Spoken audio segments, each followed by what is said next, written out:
we have been using a structure whereby we extract our mineral resources, we don't add value to them, and we export them. Because when you export raw minerals, you are exporting jobs, you are exporting industries, you are exporting final products that you could make in your own country. And that's how we have been operating in this country as an economy. Musheko, thank you so much for coming on Africa Speak. Just to start off, they say that the government spokesperson has 3 jobs, which is to deliver good news, to explain bad news, and sometimes to really dodge some tough questions. But when maybe the pressure is on and stakes are high, so how do you keep the people informed and making sure you are also not breaking their trust or keeping the trust? Thank you for having me. First of all, I think I should also commend you for a good platform to initiate conversations and discussions that add value to our national discourse and eventually development. I think as a spokesperson, you, as you put it, you have quite a number of responsibilities to make sure that you make the public understand what is happening in the public sector for a specific entity or department. A lot is expected from you to be able to be available to explain certain things, to continuously give information to the public, and also to answer those tough questions, as you have said. The questions that we sometimes say they are tough, they mostly appear when there is probably poor performance on a specific project. It becomes tough because it's a natural thing for a human being to avoid accountability. But I think with public relations, it's always good to put the public at ease and say, this is what we've planned, this is how far we have gone, and this is what has happened, and this is what we've delivered so far. Make them understand all the process involved in a certain project or a certain development, so that when you explain, they also understand what it is that is at stake to deliver that. Then they will not be able to ask complicated questions for the sake of challenging you, but questions to understand. So it's really just to make people understand, to be as open as possible. Obviously there are some informations in government that you are not supposed to communicate to the public because of either national security. But in most departments, all information is necessary for the public to know, as long as it concerns their development and for the betterment of their life. Okay, interesting. So let's start from the beginning. What drew you into the world of public relations and media? Sorry, I didn't get your question, bro. Like, what drew you to the world of public relations and media?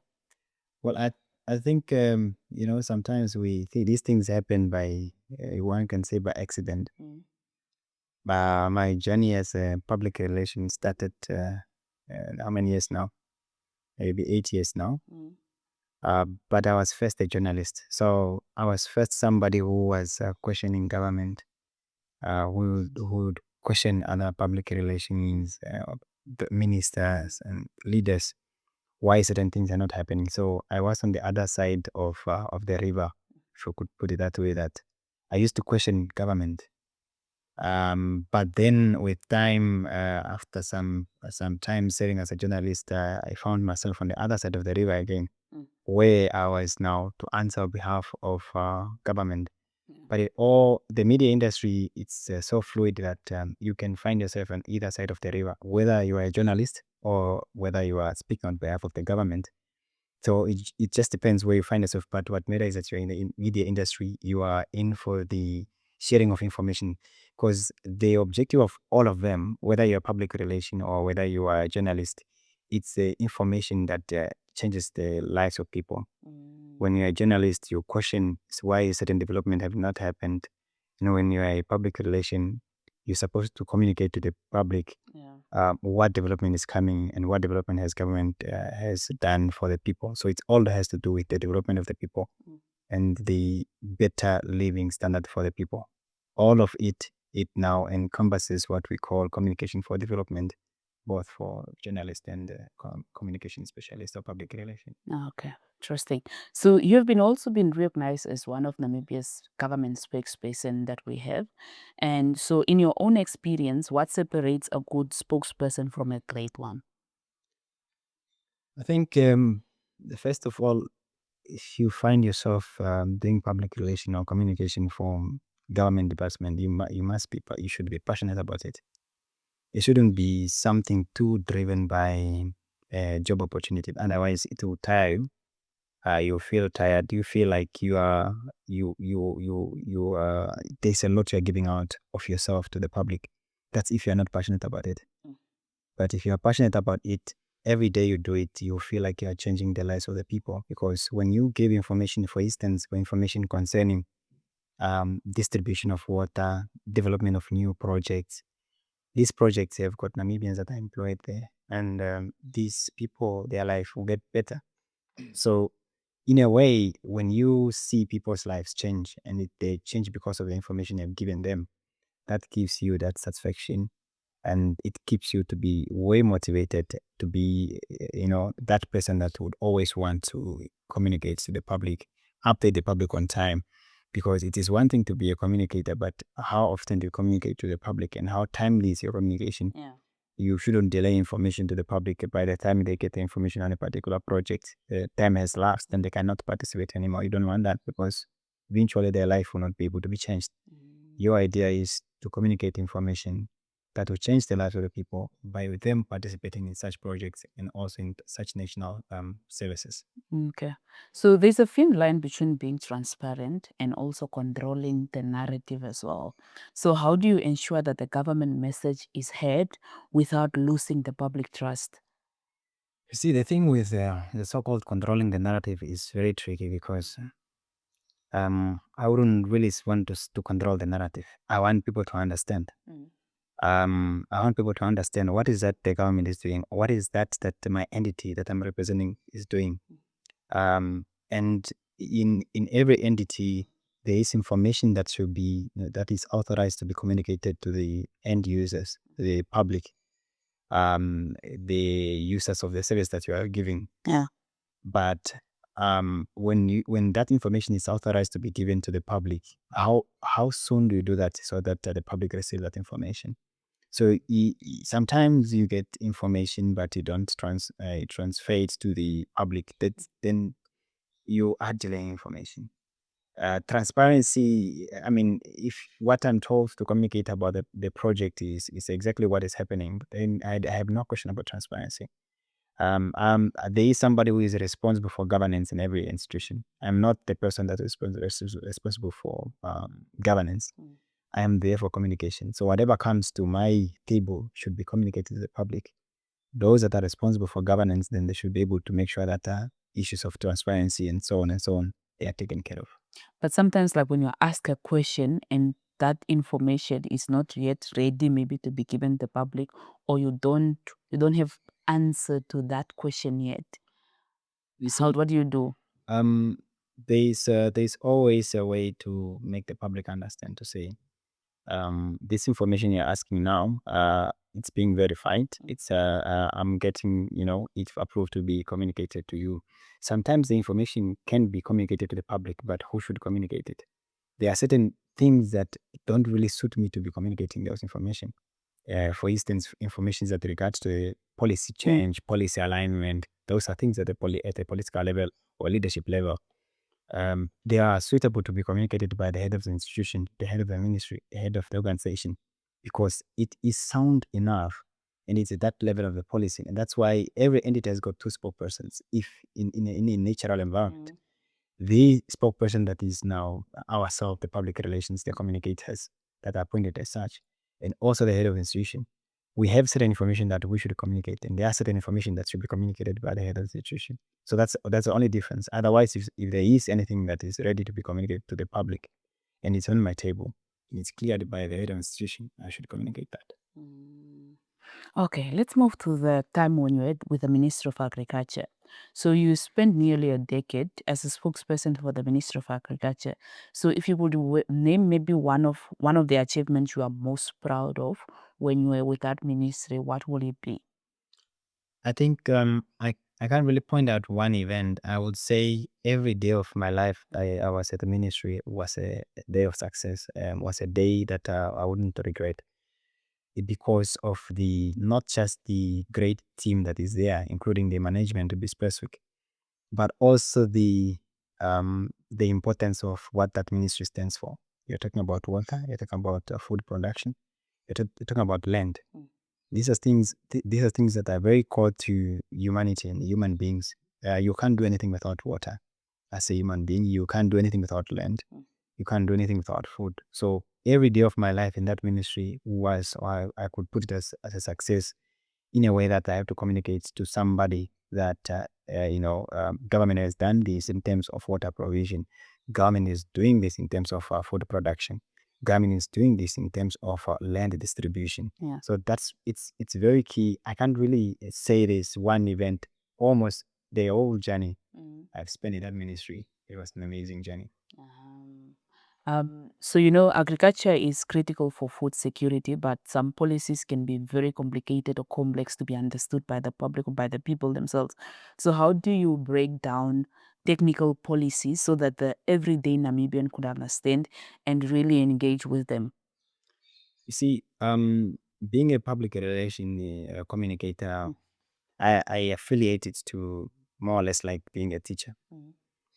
My job is to understand those technicalities, and I go to technical officials and I ask them, tell me this whole concept in a layman's language. And once I understand it, that is the same gospel outside to the public to say, this is how this works, this is how we're supposed to benefit, and this is how we're supposed to sustain a particular service. So it's really, once you understand something, it is easy for you to pass it on to the person, to the next person. But if you don't understand anything or you don't understand that specific concept, it will be very hard for you to understand or to pass it on to somebody. And it was very interesting because, as I said, it's a very broad ministry. You have got agriculture itself, which has got food production with different branches or aspects of crop production. You've got livestock husbandry, and livestock, you've got animal health, and under animal health, you've got all different things that you need to also understand and break down how to a particular disease spread from one cattle to another, one animal to another. If you don't understand all those concepts, it will be very hard for you to go on the radio and explain such to somebody that should understand it. That somebody who has not gone to school up to a level of university. So you put it in that at that level so that they be able to understand, and it's also very beneficial to use and on our vernacular languages in explaining, all these new concepts and all these technical things that we have in government departments. Let us speak those vernacular languages and explain to the people, go to the people, because people to people relationships is very important in as much as forging your relationship is concerned. So that's how I would usually target such. And then when it comes to collaboration, especially with the government ministries, so, and let me say now, like Namibia, especially with the countries like China, they often spark mixed reactions. So, how do you balance diplomatic messaging with local concerns? You see, there is a statement that I usually made at the political level that Namibia is it's a global child. Like Namibia is Namibia because of other countries out there, and it's not only because of one country. It is because of different countries, and those countries politically and geopolitically they affiliate differently. They are seen differently in the political space globally. And it is up to us as Namibians. How do we prioritize and how do we capitalize on those relationships with different countries? There is, this understanding to say we must first prioritize the needs of our people. If we are getting into a cooperation agreement with a particular country, what is in for Namibia? What is in for the people of Namibia? And when we say what is in for the people of Namibia, it should be tangible things. It should be tangible benefits. Things that a man on the street will be able to say, yes, Namibia is a friend to this country, and this is what or how we are benefiting. Perhaps things such as ability to go and study in that specific country because of the relationship we have. Sometimes it has to do with the shared technologies. We are friends with that country because perhaps of the technology that we can learn from them and do some exchange. it really depends on how we want to, position that messaging. But every country has got a special way on how it should be affiliated to Namibia. Obviously, without necessarily dismissing one or two of the countries. It is not my job necessarily to say we are friends to this and we are not friends to this. We have a ministry responsible for that. That manages our relationship with the other countries. Okay, interesting. Okay, so let's dive into the green hydrogen. So you transitioned from the Ministry of Agriculture into the Namibia's green hydrogen program. So was this a calculated career move or was it just a leap of faith? No, I think I would say it's something that I have planned to happen. Yeah. Um, the conversation with green hydrogen in Namibia started in 2021 with the late President Hage Geingob, may he so rest in peace. That's when the conversation started. 2022, 2023, there was conversations at the global space and platforms, and it was all just a concept somewhere. And obviously with the gentleman that we all get to know, James Nyope. But when that conversation was going on, there was quite a lot of rejection because it was, or it is, a strange thing Yeah. to many of us because it's a new concept. We don't know about it.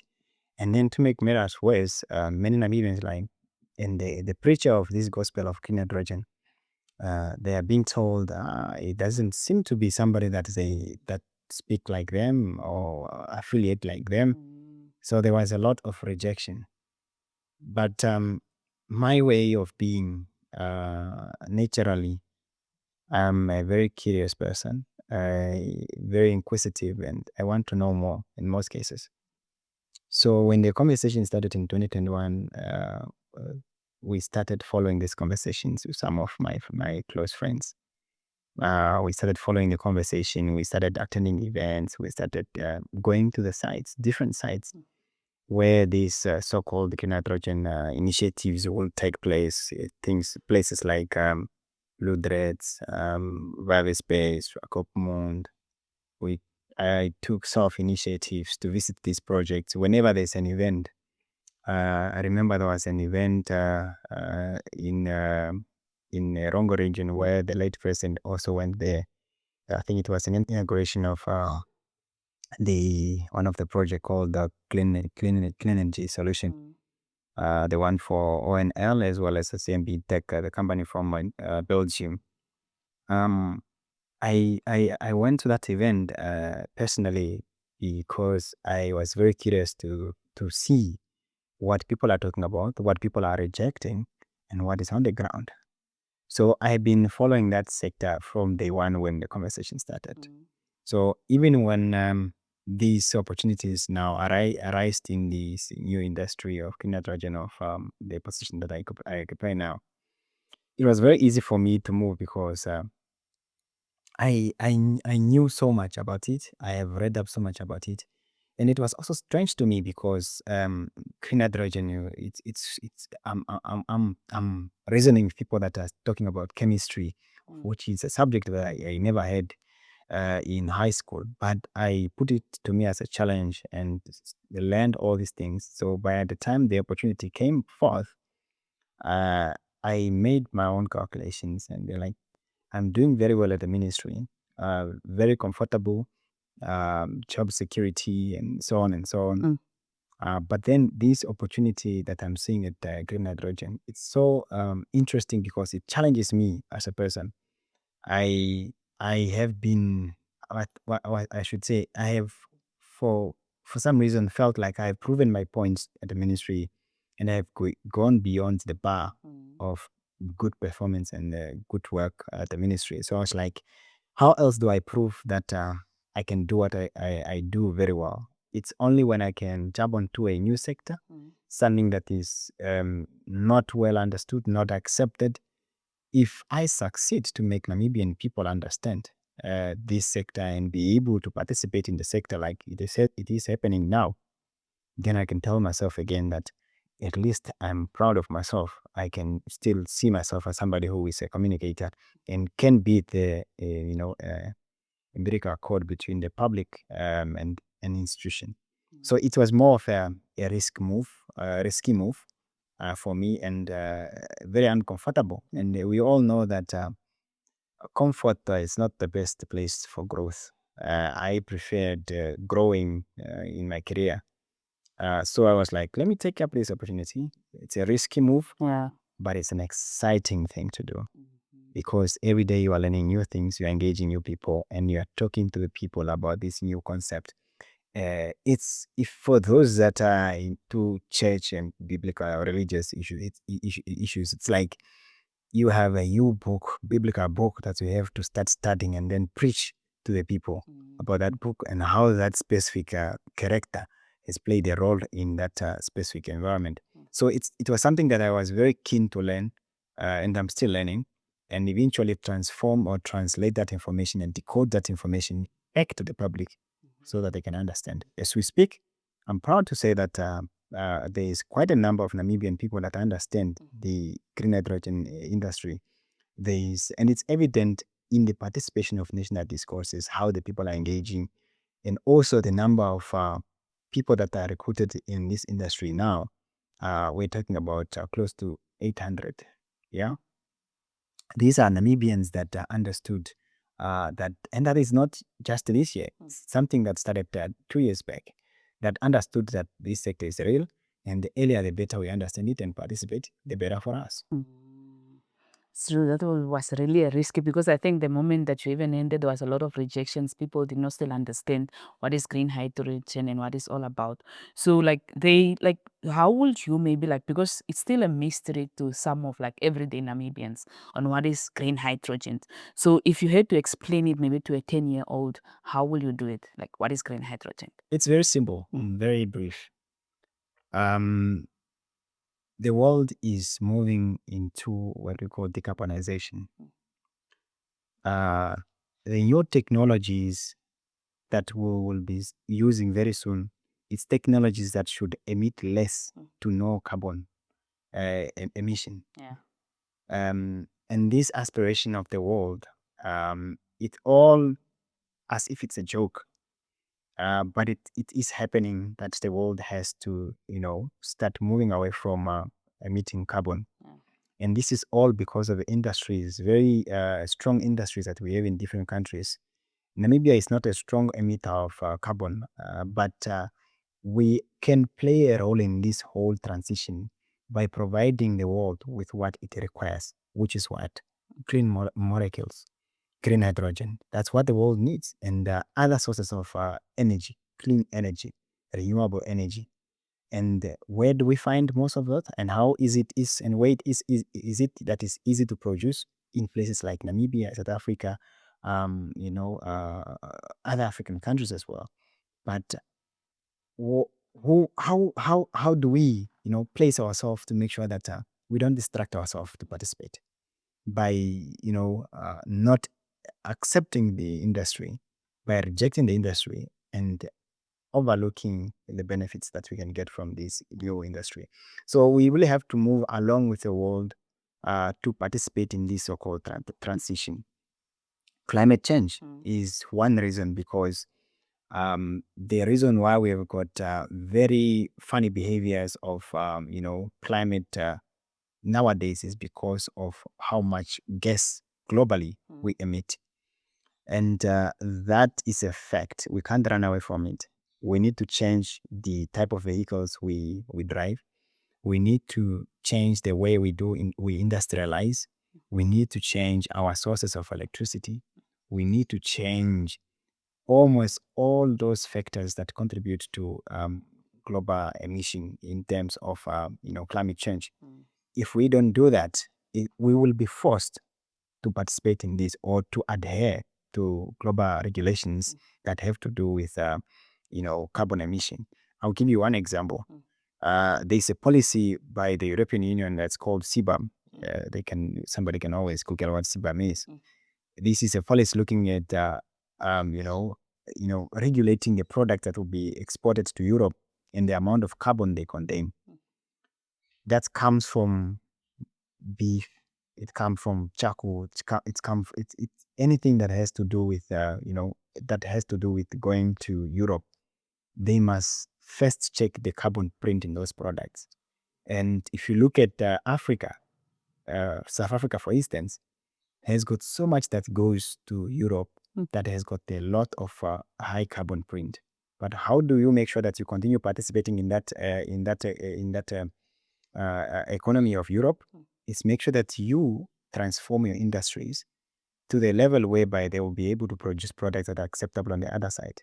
It was a few days ago when the European Union delegation was in South Africa, and they made they made available budget of 4.7 billion that should be used by South Africa in energy, clean energy, and all this transition. Why? What is their interest? Why are they having interest in South Africa? We have the same effort here. We have initiatives that are funded by the European Union. It's because they see that Namibia can highly contribute to to this conversation, into this transformation in Europe, which is getting clean energy and clean molecules that could be used in the other side.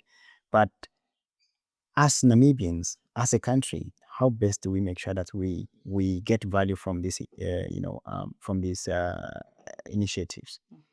There is money that we get as grants or concessional loans, but how do we make sure that we capitalize on these, finances in a way that we also address the issues in our country, issues of unemployment. We have a number of high unemployed young people, I think close to 50 or so in general. And how do we address that? Are we going to change this by rejecting new sectors when we can see the sectors that exist cannot solve all our problems? And we are not saying that this new sector of green hydrogen will solve all the problems, but it will contribute by taking up some of the people that never had jobs. So it's really that conversation of saying the world is moving in this direction. How do we participate and also at the same time solve the problems we have locally? Yeah, okay. And we also there are also a lot of criticism around the green hydrogen, especially from Namibian leaders, the opposition leaders. And I attended one of the book launch last week, whereby they're also saying the green hydrogen will not benefit Namibians, but will mostly benefit the European countries more than Namibians themselves. So how do you respond to those doubts while keeping the public really confident in the green hydrogen? We need to understand that in the production of green hydrogen or the production of green hydrogen in Namibia, it is such a complex and diversified industry, in the sense that it's not only looking at producing green hydrogen for export or whatsoever. We are not even exporting green hydrogen. What we are exporting is it's another product that you can get out of green hydrogen, which is green ammonia or green ammonium. But what we have observed over the years is that we have been using a structure whereby we extract our mineral resources, we don't add value to them, and we export them. In adding value to our resources, that's where you add, you create new opportunities. Because when you export raw minerals, you are exporting jobs, you are exporting industries, you are exporting final products that you could make in your own country. And that's how we have been operating in this country as an economy. We have very less initiatives of value addition, very little. You can look at many sector segments, very little that we do value addition. So our approach with the green hydrogen industry is to say, how do we use green hydrogen and add value to our own minerals and create up new industries and transform the existing industries? That's really the key objective. We all know that green hydrogen, by its nature, it's very risky to transport because of its nature of being very explosive. And that, by default, makes us to be so innovative that we must find a way that these industries that want to use green hydrogen must come set up here in Namibia. Because why? It's very risky to transport it. So if you want to use green hydrogen to add value to iron ore, come and set up here. And that is what is happening now in Namibia. We have a project called High Iron Ore Shivela in near Arandis. They have started with their first production of green hydrogen. that they will use in adding value and processing iron ore. First of its kind in the world. First of its kind in the world. And to make sure that this message is well received by Namibians, we're actually finalizing a documentary. Maybe by the time you broadcast this, it's already running. We are busy with a documentary of telling the stories of these Namibians that are employed in these various projects, including High Iron Ashwela. That what is their story? What exactly is that they are doing? Because there is this belief that we don't have skills in the country of people that can produce or contribute to the production of green hydrogen, which is very wrong. A narrative that is pushed by certain people that we know where their interests are. So I should put it to you that with this documentary, and I think I can share the visuals here if that allows, you will see specialized plumbers, specialized welders, specialized electricians. I tell you, these are Namibians with the same skin color as yours and mine. Same people that went to our own institutions, vocational training institutions. And I tell you, it is nothing that than being proud to see Namibians participating in the production of green hydrogen, but not that alone, in adding value to our own mineral resources like iron ore. This is massive to the point that it is a point to prove to those that were and have been saying that we can't do it as Namibia. Yeah. As we speak, we've been having countries coming to Namibia to see what we are doing. And they're all asking, where is this project? Where is High Iron Ashwela? Where is Daures? Where is you want to see how you are coming up with this hyphen project? They want to learn from us. But what are we doing ourselves? We are self-distracting ourselves instead of focusing. A few days ago, again, Toyota, the company that manufacture the same vehicles we are driving in Namibia, they came to High Iron Ashwela. Why? Because they want that green steel. Steel is the same material you use in production of vehicles.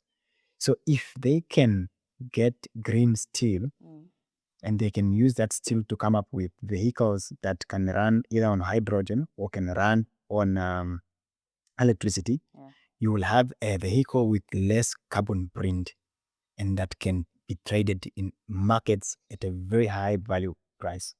So that's the dream. And that is how Namibia is participating.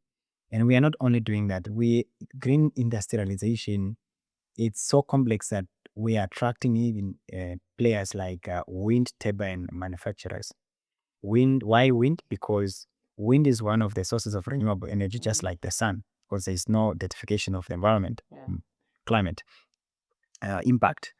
And as we speak, we have got 6 Namibian engineers that are being trained in South Africa to be part of the first wind manufacturing industry in Namibia. Why? Because of green hydrogen. The same thing we are taking.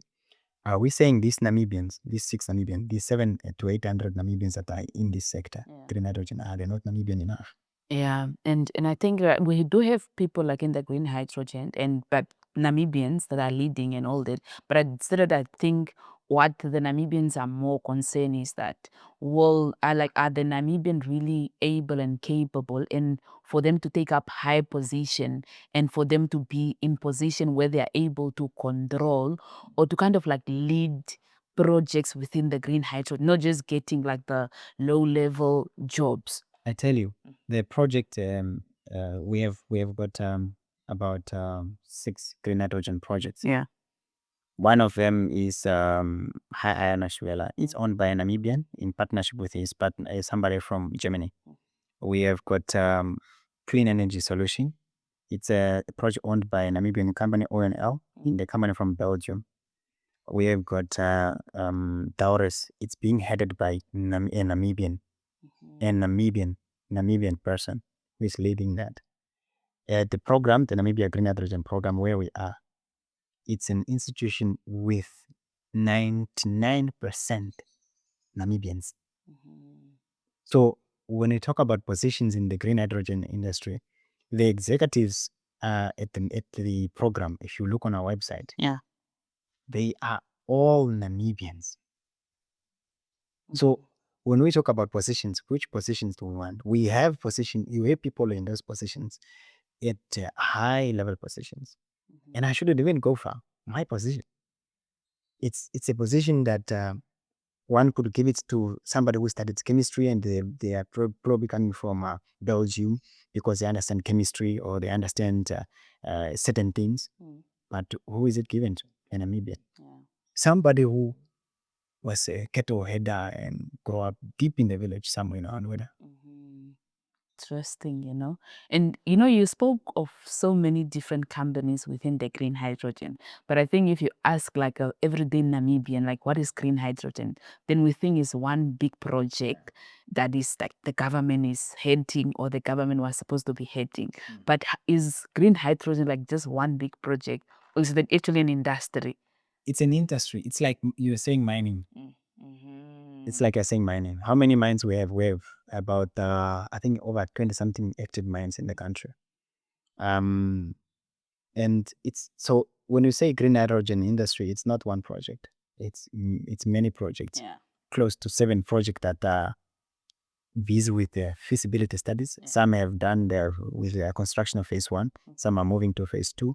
Some are still busy with data collection under those feasibilities and pre-feed. So it's not one project. And I always get amazed by people when they say this green hydrogen project. Now you wonder which project. It's still better to say the green hydrogen sector or industry because there's no such a thing as a project, one project. A project is a specific project. An industry, then you are covering all the projects. So I think but it's good because we are learning and we will educate each other as time goes. We don't expect everybody to be on par with understanding all this, but as time goes, the conversation goes, and we push this knowledge and education to people, they will understand. And I'm here to explain all those terminologies and context. Okay. And also like when we look at the green hydrogen, we think, okay, the green hydrogen, we think one thing that we understand from the beginning is going to provide for us electricity, and villages, especially communities where those project is actually taking place, they are going to benefit that. And I think, was it last month where there was one of the article written about one of the project or one of the companies that produce cucumber, and they're like, we ask for energy, not cucumbers. Like what is the green hydrogen like just providing like energy, or what is it all about, the companies that are in there? Because they are giving us cucumbers now. Yes. It is very interesting. And I will link that to the answer that I just gave a while ago. To say that green hydrogen can be applied differently in different industries, in different sectors. You can get so much from green hydrogen, whether you want to apply it in the mining, whether you want to apply it into agriculture, whether you want to apply it into transport. It depends how you transform it to serve your purpose or to serve your need. And in Namibia, we've got about 6-7 projects that are looking at different application of green hydrogen in different industries. And one of them is agriculture through fertilizer. And that is the Taurus project. That is why cucumbers and tomatoes. So their main purpose and focus is just to produce green hydrogen and then transform that into green ammonium. And then that is a key component into fertilizer production, what you need for crop production. So if you go to Taurus, you find what? Greenhouses. Greenhouses are that's what we do in crop production. So they're producing green hydrogen and use that into the agriculture sector. It's a pilot study project that was introduced to test the application of green hydrogen in agriculture. That is why the cucumbers. That is why the context of cucumbers and tomatoes is very valid because it is on purpose for that specific project to deliver that. They are not into adding value to minerals. That is high iron Oshivela. High iron Oshivela is not into agriculture. Their main purpose is to produce green hydrogen, use that to add value to iron ore. Iron ore is that will give you steel, green steel. Steel is for manufacturing of vehicles and anything that requires a steel. And that's it. They are not into agriculture. You look at CMB Tech and ONL, which is Clean Energy Solution. Produce clean hydrogen for transportation and cargo and ships. That's their primary focus. Nothing else, nothing more. So we should understand that when we are producing green hydrogen in Namibia, we are applying it in different industries. Hyphen, green ammonia for transportation. I think that's where There's another project called HDF. They are producing green hydrogen for green baseload electricity that will be sold to NamPower if everything goes according to plan and goes into our main grid. So that's like 4 application of green hydrogen. So we should expect from each of these projects to deliver something different, not the same. So if Daures delivers tomatoes and cucumbers, that is what we expected from them, because that is the primary purpose why that project was introduced. Produce green hydrogen, see how you can apply that into getting fertilizer. Fertilizer for what?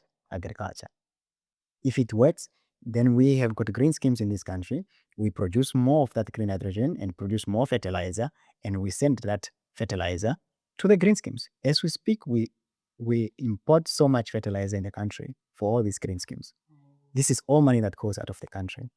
How about we produce part of that fertilizer locally and sell it to the green schemes? We spend some money in the country, add value, and change the lives of Namibians that are employed in these projects, create employment, and industrialize, because that's an industry by itself.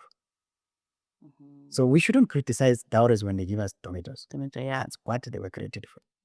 Yeah, and I think that's where we kind of went wrong as a country, or let me say as people, like, because we didn't, and we just thought the green hydrogen was all the companies, or green hydrogen was focused on energy itself. So yeah, and then green hydrogen also uses a lot of electricity, not electricity, but a lot of water as well in terms of production. And Namibia is also known as one of the driest countries as well. So they're obviously going to use maybe underground water from the ocean and all that. So, like, does the country have the capacity to actually accommodate the green hydrogen schemes as well when it comes to water and the sun we do have? Yes, and here is the context.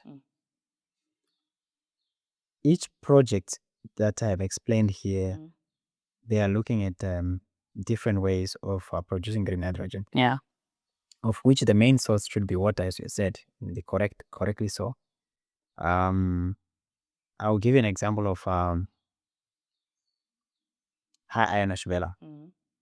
High iron Ashvela gets water from either boreholes or either arandis, and they run that water into in the whole system. This water, when it goes in the system, they don't lose that water. They obviously run it through the electrolyzer, they split it, they get hydrogen on the other side, they get oxygen on the other side, and then there's a loop. It's a loop system in a way that in the whole system after the final product, they still get water out. So it's like a vehicle, a car, engine of a car. When you put water in the car, you don't need to put every day. That water runs in the car as a loop like this. So it's the same as the concept of high iron Ashbela. So they only need water once in a while.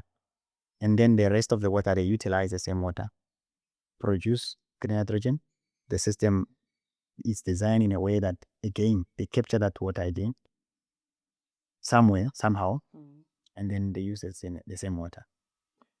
Projects like Hyphen, which is the biggest, obviously one would be concerned about where are you getting water as Hyphen, because that's a massive project.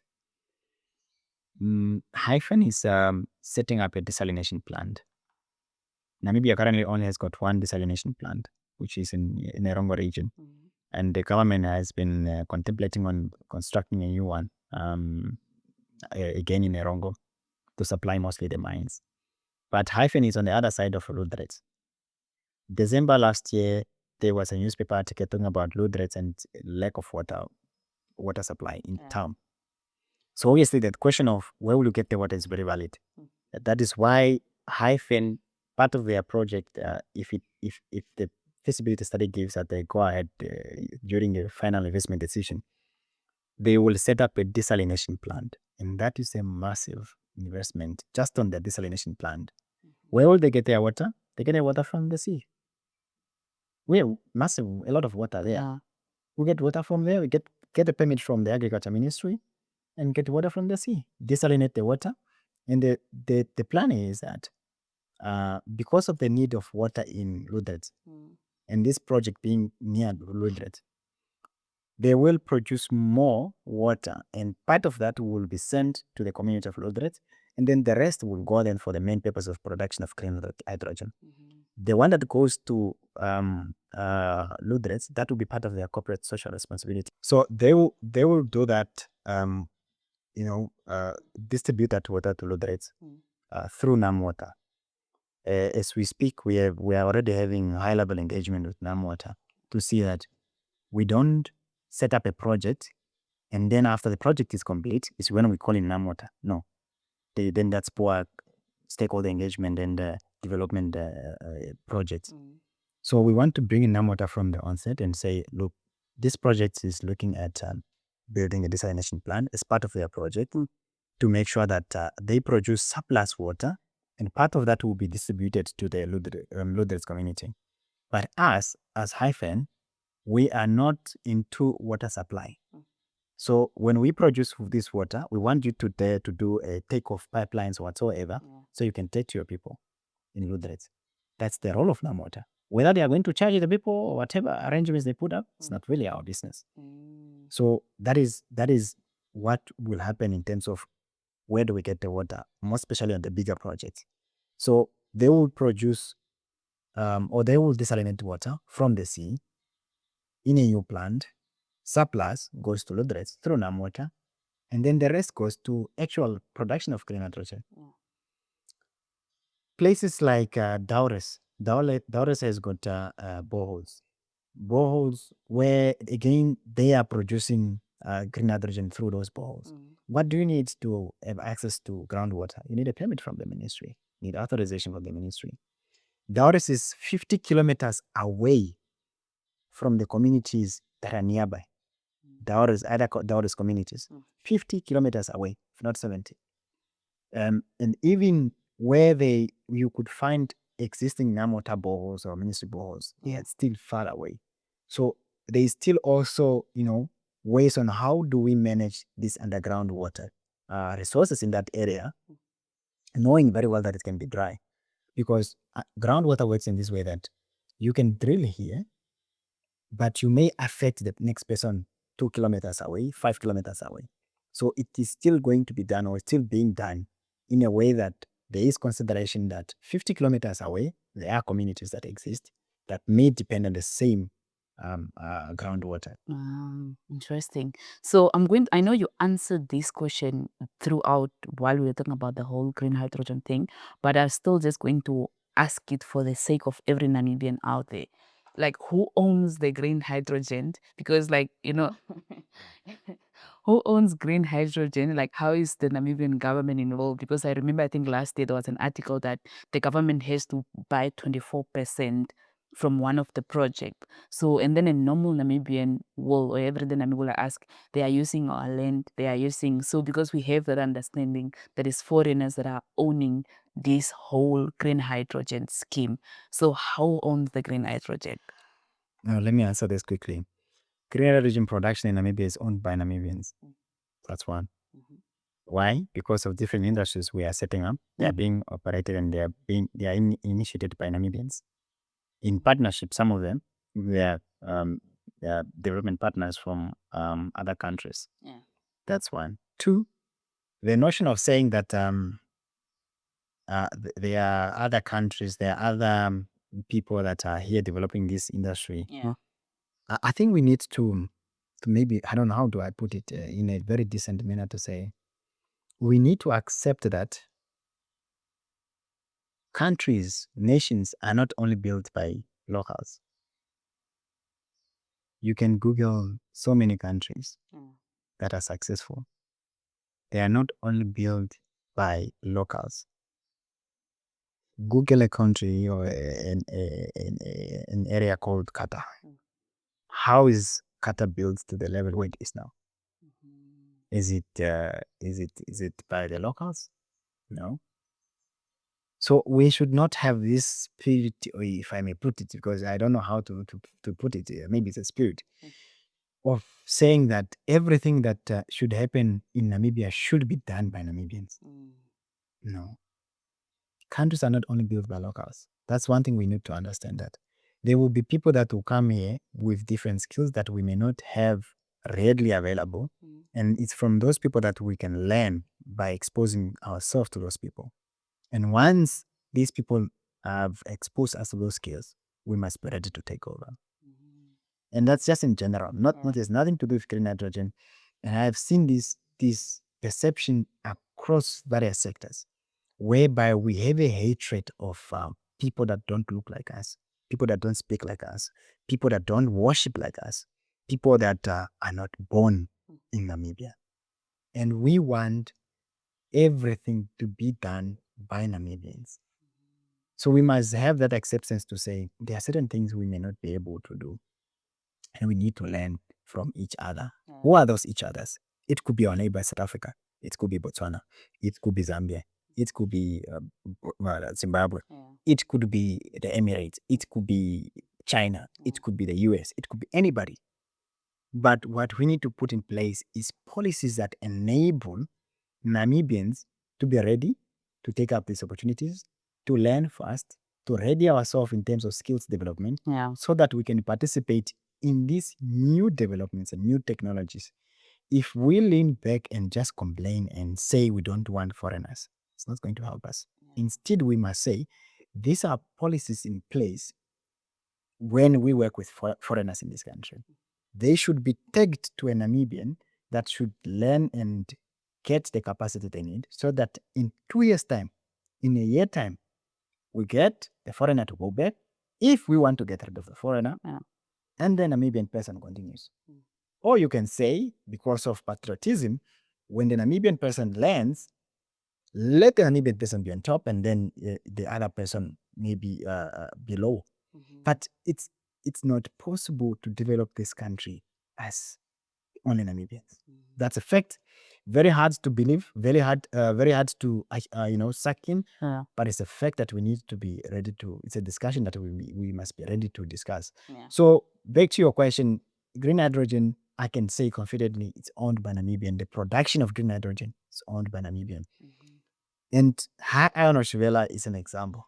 Namibians employed there, Namibian concept, Namibian resources, value added here, captured by Namibians, industry captured here in Namibia, and so many others replicated at places like Daures. The Daures CEO is a Namibian. People working there are Namibians. Again, I think they've got 95% of those people are Namibian. So the notion of saying Namibia is not the owner of green hydrogen, it's very misleading and very ignorant. We have one project where the government has got shares, and that's the biggest, 24%. Hyphen. And in that project, until today, we have not spent any money, but they are busy with a feasibility study. They've spent so far more money that we could have also contributed to that, because we are shareholders. We should have also paid, but we are not paying because we are saying we can't pay now, because why? We are the owners of these resources that we want to explore. So we need to have that understanding and be able to really put up. And it's very sad sometimes when you get this type of reasoning, even from people that are in leadership, because you start to question that. How then do we expect better policies? Interesting. It's actually great that you actually cleared that and clarified that. So I want us to move to NAMVO 24. So NAMVO 24 really changed the game when it comes to people accessing the real-time data, real-time results when it comes to election, which in 2024. So I just wanted to tell us, like, what is NAMVO 24 for those people that are maybe coming across it for the first time, and what's the inspiration behind it? NAMVO 24 is a platform that was introduced or brought online by Namibians from different line of expertise to better communicate election results timely. So it's an online platform. Even if you search NAMVO 24 now, you'll find it there.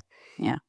So it's a platform that we we put together with very brilliant minds, Namibian minds, all of them Namibians, to deliver timely results, in as much as we are not the official communicators of the results. So that's basically, and in short numbers, it's something that was born by Namibians to serve Namibians and to really better our systems. Young people, they can be very creative, and we are creative. What in most cases young people need, it's platforms to exercise and nurture that creativity. If we are not given such platforms to nurture our creativity, it becomes challenging. Yeah. So we could actually use these skills to hack websites. But what did he decide to do? Okay, let's come up a platform that can communicate timely results during the election for free. Nobody paid us anything. We did that work for about a week, no sleeping, and we have our full-time jobs, no sleeping. You work 8 days, 8 hours you are at work. The other 8 hours at night you are full-time working. So that's what we did. It was something that was so intensive, but we did it because we wanted to prove a point that the skills are in Namibia. But what do young people need? Yeah. It's a platform. We are in the process of engaging the assigned authority that has to do with election in the country, so that we can see how can we work together, so we can better a system of communicating election timely but also reliably. Yeah. If we get that opportunity, we'll be glad, and we'll be doing like other countries. Other countries, you don't have to wait or just rely on result papers that are coming from constituencies, and that's what you are putting together, and you wait for 5 hours. If we work together with this entity or this authority, they have access to these results from the various constituencies. They give us that, we run them through the system. They give us some of their officials for verification. We run those onward on the website. I see. And then few hours before the official announcement, they do their now overall verification, because these ones will be phrased as preliminary results. That means you can't fully use that for anything in terms of legality, but it's just to give you a picture of how far the elections are going. Timely, very important. Very important. Not after 24 hours. That website was updating results every 5 minutes. Yeah, that's so true. And also at the same time, it was also counting number of member of parliament for each political party, shifting. If you do trading, if you are into forex trading, the numbers that are shifting like that as we update it. Live. Nobody did that in the country. Yeah, because was the first one. And you guys actually kept your identities hidden, because people were doing guessing like, no, it's maybe NCN that is visited, but people were like, no, the government can't do such a project. It's maybe like, we're just guessing like who is, but why did you guys keep your identities hidden up until the election was over? It was on purpose, because we didn't want influence. Even up to today, the only people or person they know that was involved is myself. Because we don't want influence by political parties, like calling you, or why are these numbers looking like this? No. Yeah. The only person they know is me. I'm just a face, but there are people that are behind the system. There are software engineers. There are people that are doing verification. And it's because of that we needed to be very, straight to the focus to the objective. Let's communicate this result and challenge the status quo. Okay. And like what, because I know it wasn't an easy job. So what are some of the challenges that you guys maybe experience, especially providing data every 5 minutes? Was that accurate as well? Yeah, without giving away the IP, intellectual property of the whole idea, we needed more people that were sending us these results from different constituencies and these different polling stations. But we had to rely on different sources, including ECN and some media houses. Everyone was posting skeletons. Yeah, this one is coming from Congo, this one is coming from Tsitsabis, this one is coming from where. So our job was to collect whatever is coming countrywide, and we work on that, and we generate what we were giving us preliminary results. And our results were so accurate, 99% accurate Yeah. to what ECN eventually gave out as the final results. And we we just used the data or what was being availed through different platforms. We had people coming from different or sending us these screenshots from different parts of the country, and then we ran that. Actually, today, if I go into my phone, I have a folder of just ECN results, perhaps even 500 photos of those results. Yes. How we did it, it's part of our IP. Let's just engage on the table, and then we see how we can get these Okay. young people. But you guys are open to partnership. Yeah, we are open to partnership, and it also tells you that not only for this platform, we have got capacity to develop any type of app that you can think of, any type of application, any type of website or whatsoever that needs fast interaction with the people. So yeah, thank you so much, Musheko, for coming on Africa Speaks. We've come to the end of our interview. Unless maybe there's something that you want to clarify or something that I missed out that I did not ask you that you want to communicate as well. Nothing much. Thank you for the opportunity. It was great engaging. All right, thank you so much. And maybe how can people follow your work or maybe like be updated with the green hydrogen and other projects that you're actually involved in? They should look for Namibia Green Hydrogen Program on our platforms. We are here. Okay, and you yourself? Musheko Jona is the name. Okay, thank you so much and wishing you all the best. Thank you. So yeah, thank you so much. There you heard it from Jona Musheko from the Namibia Green Hydrogen Program. And I hope that you found the episode insightful and educational as I did. And I hope that it will also clarified some of your questions that you had, especially about the green hydrogen. And yeah, just to follow us, please don't forget to subscribe on our YouTube channel. And also, if you have any questions or any comments as well, leave it in the comment below. And if you want to get in touch with Musheko, you can as well follow him and we'll put his links in the description box below. So thank you and see you in the next episode.